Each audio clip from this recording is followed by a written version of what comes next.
प्रश्न है, पर्णहरित क्लोरोफिल में निम्नलिखित में से कौन सा तत्व पाया जाता है? ऑप्शन ए लोहा, ऑप्शन बी तांबा, option C magnesium, option D manganese. तो इसका सही आंसर होगा मैग्नीशियम, क्योंकि मैग्नीशियम को Mg से रिप्रेजेंट करते हैं और मैग्नीशियम 2+ आयन के रूप में पाया जाता है। अगला क्वेश्चन है, प्रकाश का रंग निर्धारित होता है आयाम से, तरंगदैर्ध्य से, तीव्रता से, वेग से। तो इसका सही आंसर होगा तरंगदैर्ध्य से। तरंगदैर्ध्य से प्रकाश का रंग निर्धारित होता है। अगला प्रश्न है, जब बर्फ पिघलती है तब आयतन बढ़ता है, आयतन घटता है, द्रव्यमान बढ़ता है, द्रव्यमान घटता है। तो इसका सही आंसर होगा आयतन घटता है, क्योंकि जब बर्फ पिघलती है तो आयतन जो है घट जाता है, आयतन घटता है। लेकिन जब द्रव बर्फ में बदलती है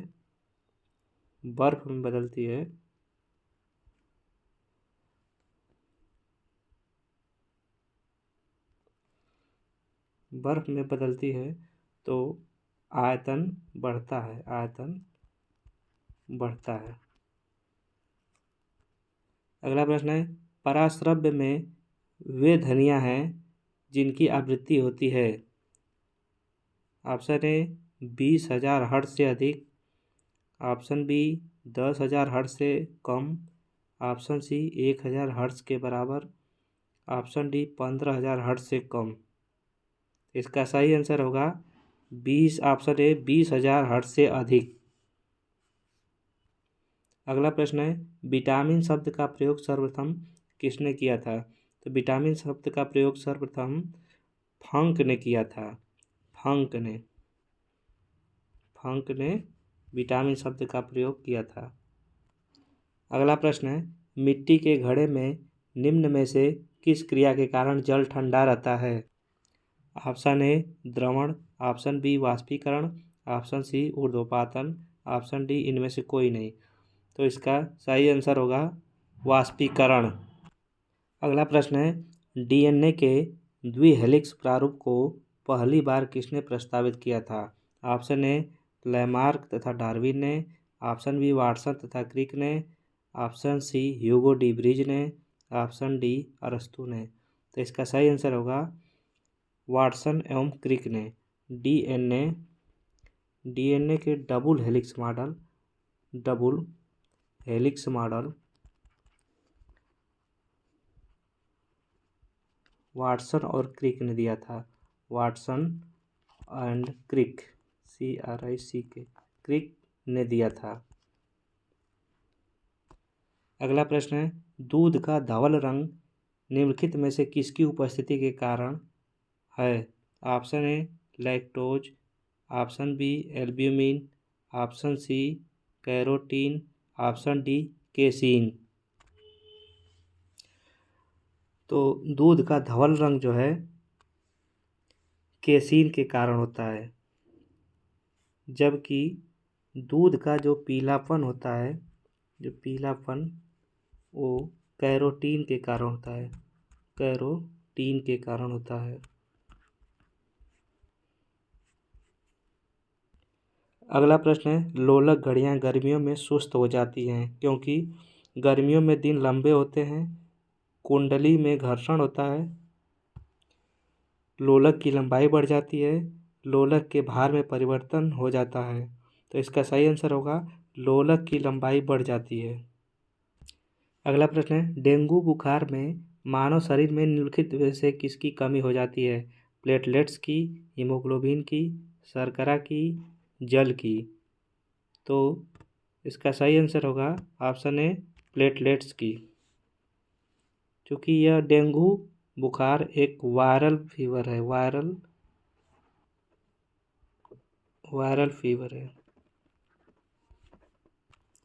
अगला प्रश्न है, निम्नलिखित रोगों में से कौन टाइगर मच्छरों द्वारा संचारित नहीं होता है?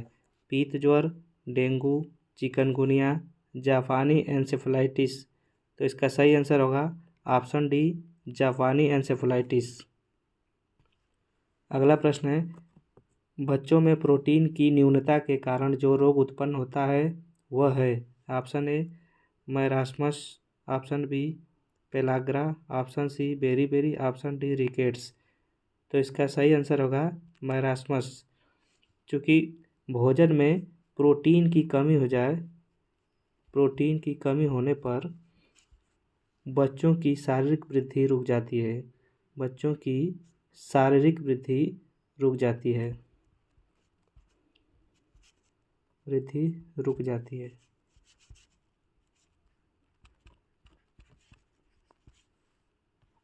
अगला प्रश्न है, सूर्य के प्रकाश के अदृश्य भाग से प्रकाश संश्लेषण किया जाता है। कुछ वृक्षों द्वारा, कुछ कवक द्वारा, बैक्टीरिया द्वारा, फफूंद द्वारा। तो सही आंसर होगा बैक्टीरिया द्वारा। बैक्टीरिया द्वारा प्रकाश संश्लेषण किया जाता है। अगला प्रश्न है, पीने के पानी को शुद्ध करने के लिए निम्नलिखित में से विकिरण अवशोषित किया जाता है। Option A sulphur dioxide, option B chlorine, option C fluorine, option D carbon dioxide. तो जो पानी पीने के पानी है उसमें क्लोरीन मिलाया जाता है।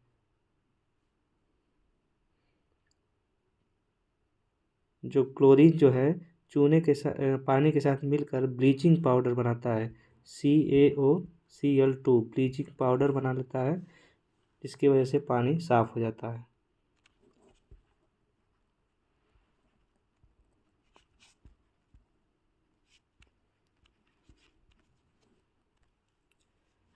अगला प्रश्न है, मानव शरीर में हीमोग्लोबिन का कार्य है।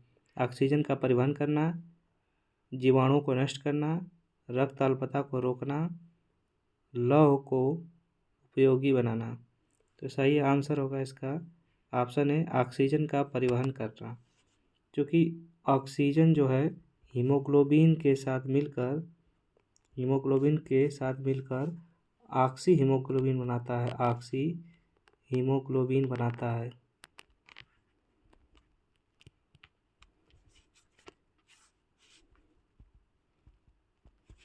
जो विभिन्न ऊतकों तक ब्लड के माध्यम से पहुंच जाता है।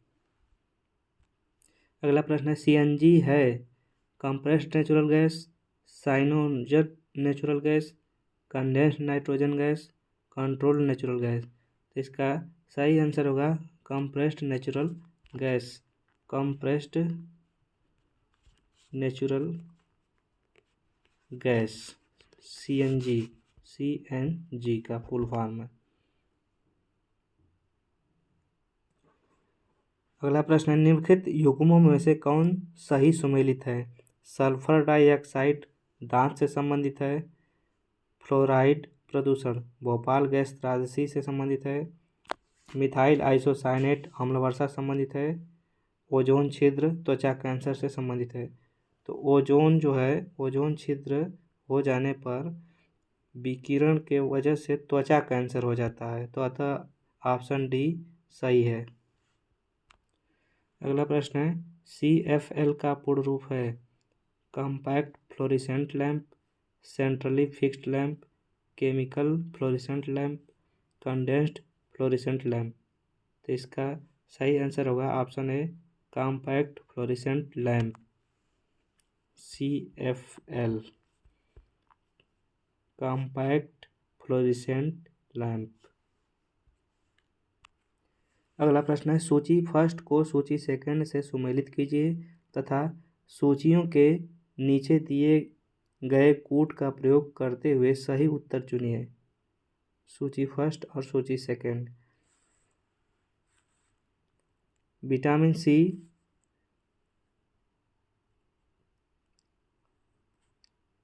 रतौंधी, फोलिक अम्ल, बेरीबेरी, विटामिन A रक्त अल्पता, विटामिन B1 स्कर्वी। तो इसमें सही आंसर होगा ऑप्शन ए, क्योंकि विटामिन C की कमी से रतौंधी होता है, फोलिक अम्ल रक्त अल्पता से संबंधित है। विटामिन ए की कमी से रतौंधी हो जाता है और विटामिन B1 से बेरी। तो अतः ऑप्शन ए सही होगा। अगला प्रश्न है, निम्नलिखित बहुलकों में से किसका उपयोग ना चिपकने वाली कढ़ाई के निर्माण में किया जाता है? ऑप्शन ए टेफ्लॉन का, ऑप्शन बी नियोप्रीन का, ऑप्शन सी PVC का, ऑप्शन डी गट्टा फर्चा का। तो सही आंसर होगा ऑप्शन ए टेफ्लॉन का। टेफ्लॉन का नॉन स्टिक बर्तन बनाने में यूज किया जाता है।